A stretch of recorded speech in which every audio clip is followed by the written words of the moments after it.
Hello, my name is Gurpreet Dhillon, and I'm a professor of information security at Virginia Commonwealth University in Richmond, Virginia. Today, the focus of my discussion is situational analysis for cybersecurity or situational awareness for strategically planning about cybersecurity. Understanding the context within which we operate is critical for us as security analysts to understand what is happening outside, what is happening in the broader context, so that we can plan strategically as to what are the steps that we should be taking. This is the way in which strategies are formulated. So hence, it becomes important for us to be generally aware of the kind of things that occur in our given environment. For instance, if there is identity theft that has recently been reported, then clearly we should be looking at indicators in the environment where perpetrators, where fraudsters are going to use that kind of identity theft. Now, in such a case, we have our research has shown that whenever identity theft takes place, there is a corresponding denial of service attack that takes place as well.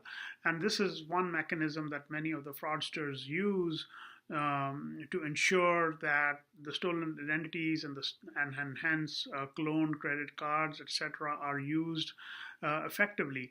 An understanding of this context helps us appreciate a range of cybersecurity actions that any institution is going to adopt or should adopt, and how we should be planning about those. So this particular segment of the lecture is devoted to various aspects of cybersecurity awareness and what we should be really thinking about as far as strategic planning for cyber.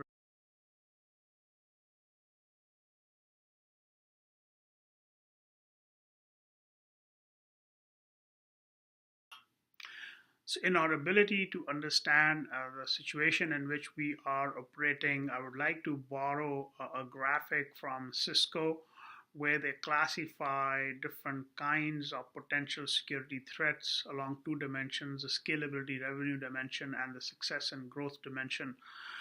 So the success and growth could be from low to high, as would the scalability and revenue. Based on this, they classify all sorts of threats into four categories, and they use the Boston Consulting Group's classic 2 by 2 matrix, where if the scalability revenue is high and success and growth is high, then you're talking about a high situation, which is a rising stars, and correspondingly you'd have potentials, dogs, and cash cows. Uh, Clearly, when we look at things like spam and advanced fee frauds and spywares of the world and crick and redirect frauds, they have been around for several years, pretty mature as to how they should be conducted, and they term these as cash cows because these are still going to generate revenue for the perpetrators and the fraudsters in one shape or form, but they are really the cash cows. The dogs are really those that are key operational of sort, and any kind of attack that is occurring through social network or phishing or denial of service attack is a dog for Cisco. But to consider the rising stars is very important for us to know what is coming on the horizon as far as security threats are concerned. So things like web exploits and money laundering and data theft trojans, they are of significant concern. So if we look into those rising stars, and many a times perpetrators combine these rising stars with dogs for that matter. So they might use a phishing attack in order to execute a web exploit of sorts, or they might use a denial of service attack, particularly when they are layering proceeds from any money laundering activity. So the combination of these rising stars and dogs poses some very complex issues. Unfortunately, traditionally, when we are dealing with any strategic planning for cybersecurity, we are unfortunately excluding ourselves from the broader context and trying to understand each of these crimes in their own small, limited manner. So we might just be looking at social networking attacks without a proper consideration of what data theft trojans may, for example, be doing. or we might be looking at a simple denial of service attack and attacking that at a more technical level without understanding where it is coming from and why it is coming from a certain source. And typically, I'm referring here to money laundering activities, which have a significant impact on denial of service attacks.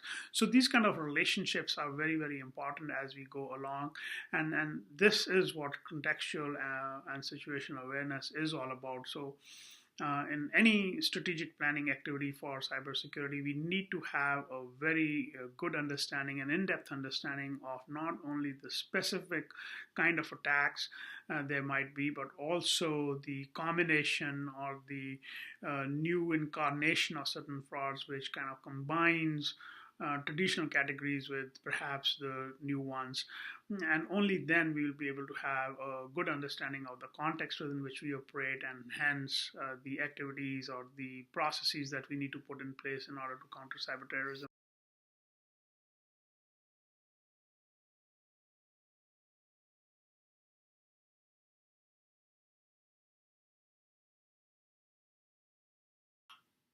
While we may have the ability to recognize what is happening in the context and have an ability to incorporate or understanding of the context into or regular processes that we're going to incorporate into the management of security. Um, but each organization has a different level of competence or a different level of ability as to how they're going to be dealing with cybersecurity in that sense. As is evident in this particular graphic, we move from level 0 to level 4 in terms of our maturity, so to speak, as to how well we can manage cybersecurity. This is largely based on the work done at Carnegie from the Secure Systems Evaluation Capability Maturity Model, SSECMM. There are companies and there are corporations which are largely at what we call level 0, which is initial. So in such cases, they are essentially relying on automated alerting of some sort, with little or no routine data collection as to where the threats are emerging from. And these are level 0 organizations. This doesn't mean that they are insecure, but they do not have a formal mechanism to strategically plan as to how they can bring about improvement in their cybersecurity strategic approaches. But then you'll have minimal approaches where there's some kind of threat intelligence that is incorporated into the processes, and moving on into procedure where they have a well-defined procedure and they kind of collect threat intelligence, they collect data routinely in order to know where they are and where they want to be moving ahead. But then you also have companies which are more innovative, and they create new data analysis procedures, and they continually improve themselves as they go along. And such companies are obviously much better and well prepared in order to deal with cybersecurity threats. But then you'll have cutting edge leading companies where majority of the success of data analysis procedures is automated, but they are also routinely looking at things happening in the horizon, which they systematically bring to the fold and see how they can ensure their ongoing security performance, and remain par excellence. The purpose here really is to inculcate an environment, inculcate a kind of a context where we have some understanding as to what our internal capabilities are, and also have an ability to capture data and analyze data from the context. It is the context which really, end of the day, determines how we are going to be operating and dealing with cybersecurity on.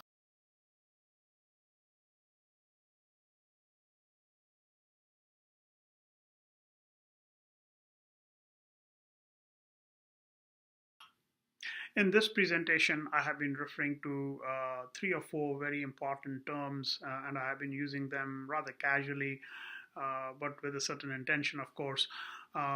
Now, I have referred to the context of security, the context within which we operate. I have referred to the content of how we deal with any kind of a planning process, and the process itself and what the outcome is going to be.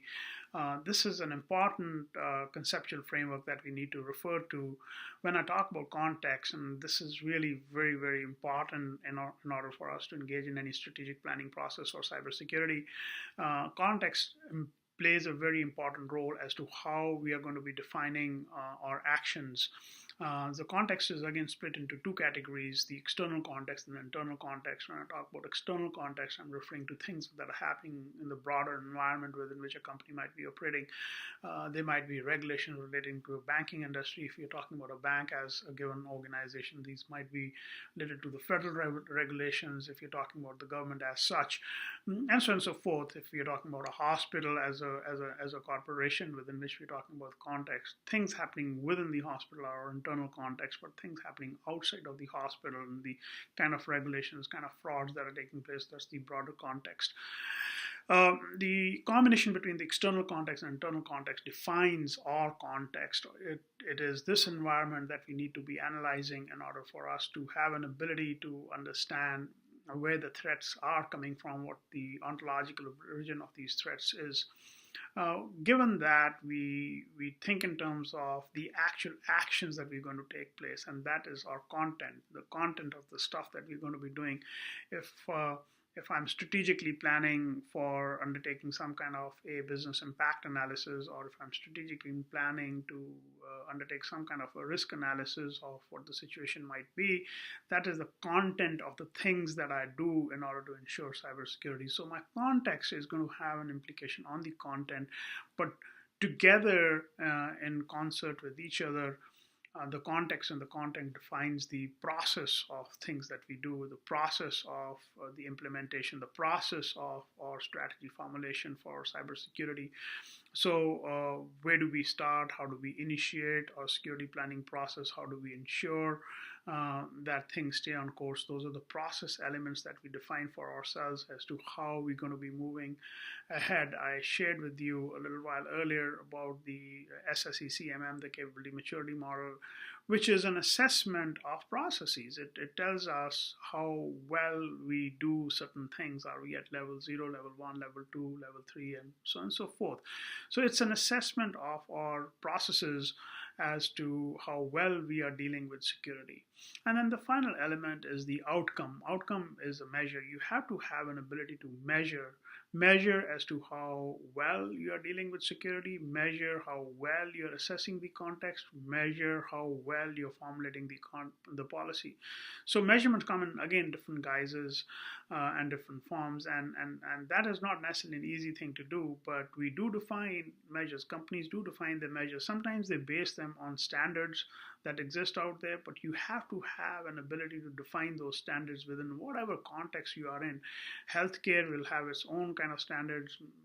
Banking is going to have a different set of standards and measures, but that is a process that is very, very important for any enterprise to engage in, so that they can know if they're doing the things right, so that they have an ability to go back and assess themselves at certain points in time in the life cycle of a corporation, that how did they do or manage certain things at a certain point, and how well are they doing it today.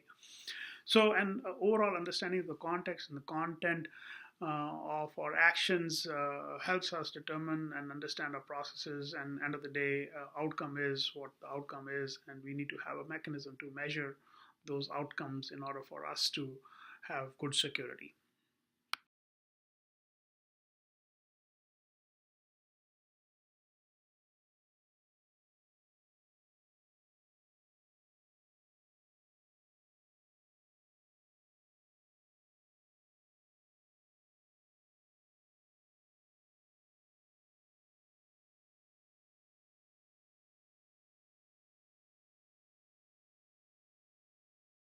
Yes, WESC is going to be this year in Davos. This is the eighth year that we're going to be involved with the World Economic Forum.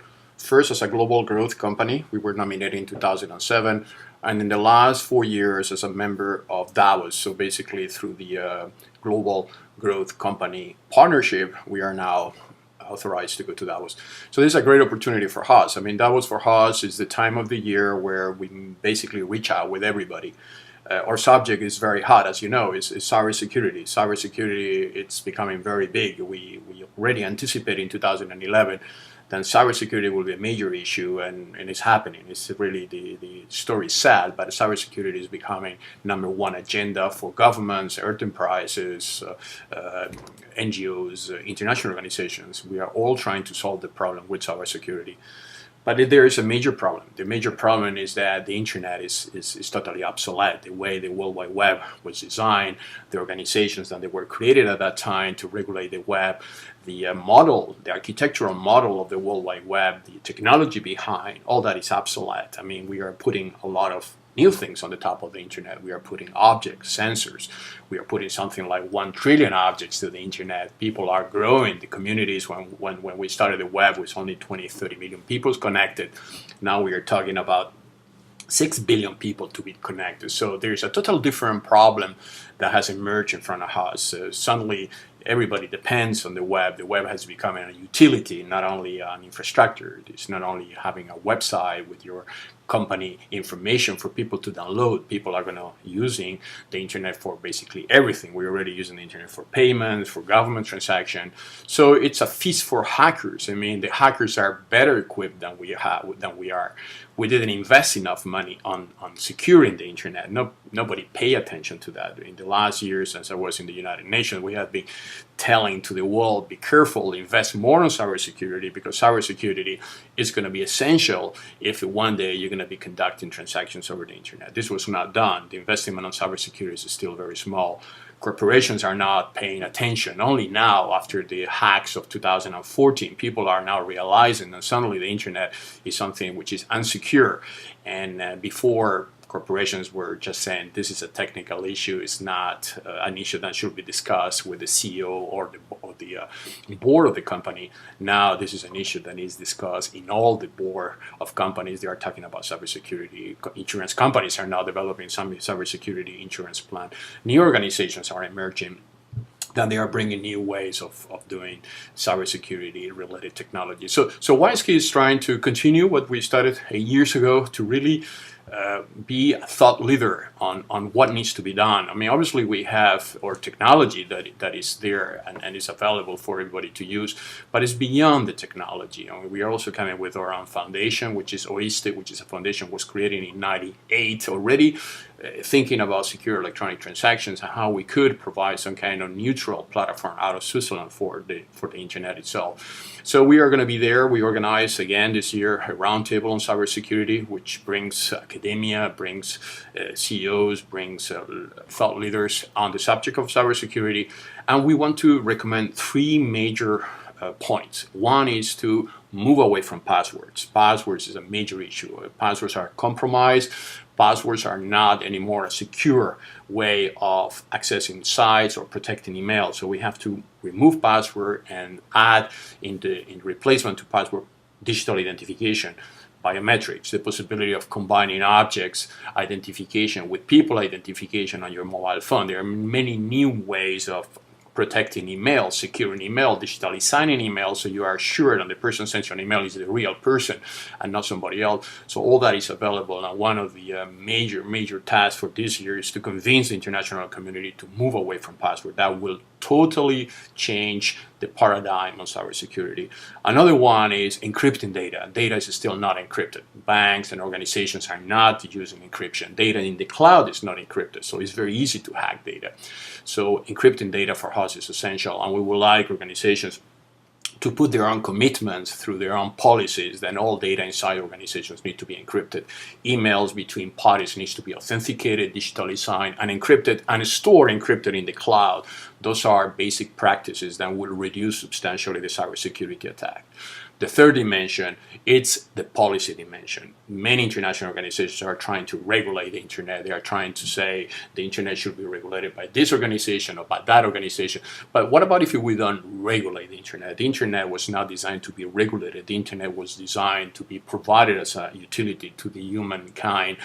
What we need is standardization, is providing best practices so countries in the world can adapt the best practices out there and can, with those best practices, build their own utility. The internet as a utility needs to be handled at national level, not at international level. No country will ever agree that another country handles their electricity or their roads or their telecoms. This is something that is done at national level. The internet needs to follow the same path. But you want interoperability. You don't want to create blockage between platforms that don't talk to each other. The danger we are facing now is that the internet is moving back again to what we had at the time of American Online, which were private networks. Then you only access if you have a password and if you want to put your data in that password, in that database on that specific private network. But the internet is not a private network. It's a network of networks. We should all of us communicate to each one regardless what kind of platform we are using. Interoperability is essential. So those are the issues to be discussed in Davos. It's a big agenda. Weisky would like those three issues to be in everybody's mind and get international cooperation so we can continue pushing, which was our mandate, to make the internet a trust infrastructure where people trust each other, where transactions will happen without the danger of being hacked or being compromised, where business will be generated without the danger of IP to be stolen, where products will be distributed without the danger to bring counterfeited products and illicit trade into that. Basically an internet that is ruled in a way that satisfies the human thinking on prosperity and brings value to the agenda of the World Economic Forum to improve the state of the world. Thank you very much.